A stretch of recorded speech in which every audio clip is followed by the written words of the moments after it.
Welcome to the Salmon Runs YouTube. Enjoy the video. In this video, I will explain how to file quarterly taxes for your small business.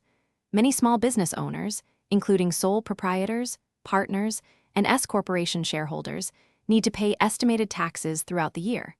This is required if you expect to owe at least $1,000 in taxes. Corporations generally pay if they expect to owe $500 or more.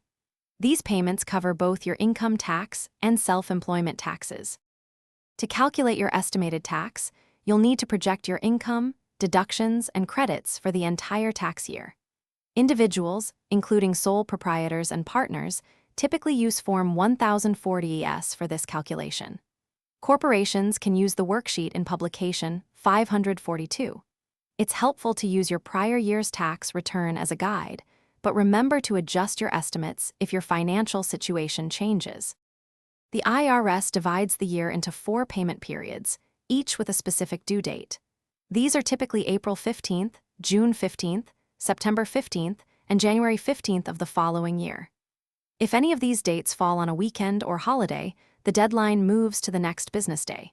You can conveniently pay online through IRS Direct Pay or the Electronic Federal Tax Payment System, or by mailing a check with a payment voucher. To avoid underpayment penalties, you generally need to pay at least 90% of your current year's tax liability. Another safe harbor option is to pay 100% of your prior year's tax.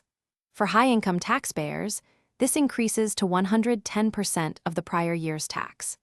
Maintaining accurate records of all your income and expenses is crucial for precise calculations and can help you avoid unexpected penalties. Thanks for watching.